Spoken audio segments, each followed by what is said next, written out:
예수님께서 이 땅에서 일을 행하신 것처럼 제자들도 너희도 내가 위로 올라가서 너희에게 성령님이 임하면 내가 행하는 일을 너희도 할 것이고 이보다 더 큰 일도 할 거야 라고 말씀하셨습니다. 그것이 바로 나라가 임하옵시고 뜻이 하늘에서 이룬같이 땅에서 이루어지는 일들이 너희에게 이루어질 거다라고 가르치셨습니다. 그리고 가는 곳곳마다 하나님 나라 복음을 전하고 믿는 자에게 침례를 주고 교회를 세우라고 말씀하셨습니다. 또 모일 때마다 내가 전한 말을 가르치고 성찬을 행하라. 그리고 나를 기념하라. 그리고 나와 생명적인 관계를 가져라 라고 말씀하셨습니다. 그 일을 오늘날 우리가 하는 것이 예배라는 것입니다. 예배를 드린다. 바로 그 말씀을 통하고 성찬을 통해서 하나님과 생명적으로 교제하는 것입니다. 이것을 알려주신 것입니다. 그런데 그 일이 언제 일어나느냐? 바로 그날 on that day, 이것은 그 날에는 이것은 구약에서부터 예언된 날입니다. 요엘서에 나오죠. 마지막 날에 내가 나의 영으로 모든 백성에게 부어주리라.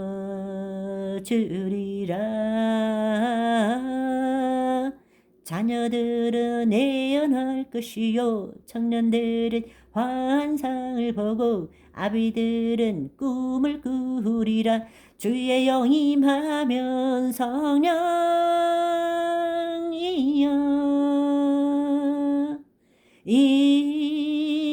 임하소서. 성령이여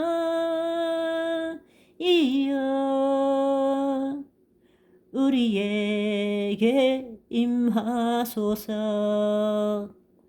그 날에는 하나님의 영이 너희 안에 임할 것이고 그 날이 언제입니까? 바로 오순절날 성령 강림하신 날입니다. 아멘. 우리가 이 기독교의 복음을 생각할 때에 인간의 관점에서 본다면 모든 것이 예수 그리스도의 십자가에 초점이 맞춰져 있는 것처럼 느껴지는지는 모르지만 하나님 나라 복음적 관점에서 볼 때는 모든 것들이 그 날에 맞춰져 있다라는 것입니다. 예수님이 십자가를 지신 이유도 그날 때문이라는 것입니다. 하나님의 영이 우리 안에 들어오려면 우리 안에 죄가 사함 받아야 되기 때문에 예수님이 십자가를 지신 것입니다. 아멘. 지금 이 말씀을 우리가 들음으로써 우리가 생각해 볼 필요가 몇 가지가 있는데요. 우리가 이 시간에 함께 묵상하는 시간을 가져보면 참 좋을 듯 합니다. 예수님께서 죽으시고 난 다음에 음부로 가신 일이 나에게 주는 의미가 뭘까요? 그분은 사망과 음부의 열쇠를 가지신 분입니다. 따라서 우리가 예수 그리스도를 믿을 때, 지금 예수 그리스도 안에 있을 때 우리는 사망과 음부의 권세로부터 해방받았다라는 것입니다. 그분은 사망과 음부의 열쇠를 가지신 분일 뿐만 아니라 천국 열쇠를 가지고 우리에게 주신 분이기도 하십니다. 이 반석 위에 내 교회를 세우리니 음부의 권세가 이기지 못하리라 하시고 천국 열쇠를 너희에게 준다. 음부의 권세가 이기지 못한다. 우리가 예수 그리스도 안에 있을 때에 우리는 사망과 음부로부터 해방되었다라는 것입니다. 따라서 우리는 지금 언제라도 우리가 이 몸이 하나님이 부르실 때 우리의 영혼은 천국 낙원에 간다라는 것입니다. 아멘. 사망과 음부의 그 권세로부터 해방받았기 때문입니다. 두 번째로는 예수님께서 부활하신 사건이 나에게 주는 의미가 뭘까요? 나도 언젠가는 내 영혼이 몸을 떠날 때가 있습니다. 하나님이 부르실 때에 그리스도처럼 부활의 몸을 입을 수 있게 된다라는 것을 아는 것입니다. 그것은 죽었다가 다시 살아나는 것이 아닙니다. 임사 체험하는 정도가 아니라는 것입니다. 우리는 그 예수님이 구약의 기자들이 쓴 것처럼 바로 그 부활의 몸을 우리가 입게 된다라는 것입니다. 따라서 우리는 부활 신앙을 가져야 되고 우리는 부활의 소망을 가져야 한다는 것입니다. 죽음이 결코 두렵지 않다라는 것입니다. 아멘. 죽음의 반대말은 삶이 아닙니다. 죽음의 반대말은 태어남입니다.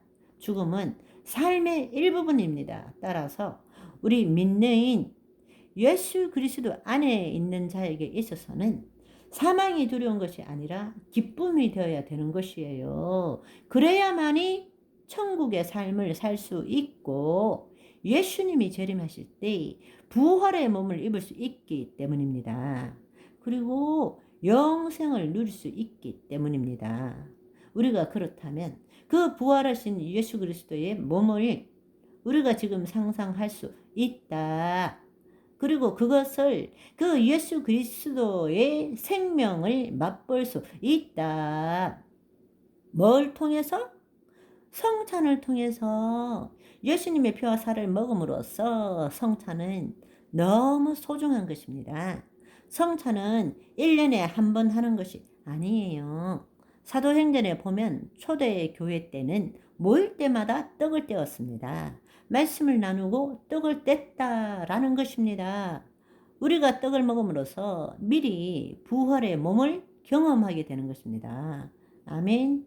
예수님께서 부활하셔서 40일 동안 제자들에게 하나님 나라 일에 대해서 가르치신 것이 우리에게 주는 의미는 뭘까요? 우리는 더 이상 이 땅에 사는 삶을 사는 자가 아닙니다. 우리는 우리 안에 있는 하나님 나라로 침노해서 하나님 나라, 하나님의 통치함을 받는 삶을 살아야 된다는 것입니다. 그런데 오늘날 너무나 안타까운 것은 하나님 나라로 침노하기보다는 하나님의 생명 안에서 하나님과 하나 되기보다는 나와 하나님을 분리시킨 채 내가 하나님을 경배하고 내가 예배하고 내가 찬송하는 것을 좋아하는 삶을 살고 있다는 것입니다. 그게 열심히 월화수목금토일 다니면 좋은 신앙생활 하고 있다고 착각하고 있는 거예요.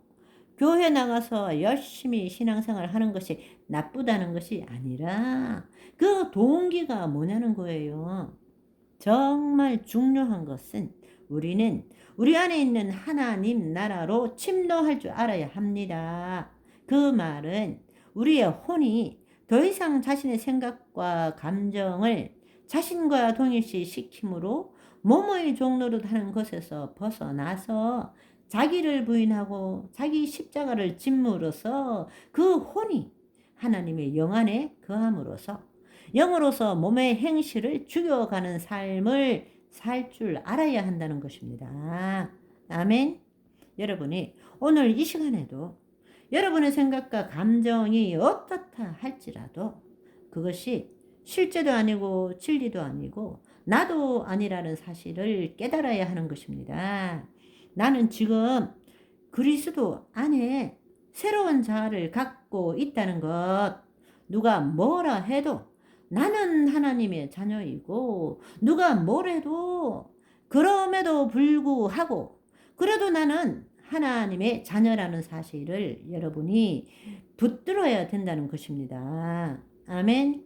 그럴 때에 하나님의 통치 안에서 그 통치 안에서 내가 하나님의 말씀을 믿는 것이 아니고 하나님의 말씀이 영이고 생명이고 그 말씀이 내 생각이 되어야 되고 내 감정이 되어야 되고 내 육체가 되어야 한다는 것입니다. 아멘. 날마다 새로운 몸을 입는 것입니다. 오늘 또 새로운 몸을 받았습니다. 그리스도의 살을 먹음으로 내 살이 그리스도의 살이 되어야 된다는 것입니다.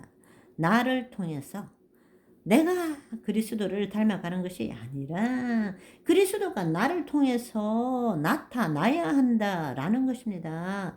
아멘. 그런데 우리는 여전히 나는 나가 내 삶의 주인이 되어서 내가 주의 말씀을 믿고 내가 열심히 신앙생활을 하고 그렇게 살아가고 있지 않습니까? 아니요. 내가 죽어야만이 내 안에 계신 그리스도의 신비를 체험할 수 있게 되는 것입니다. 저와 여러분은 날마다 나는 죽노라라는 사도 바울의 고백이 여러분의 고백이 되는 오늘이 되시기를 소망합니다.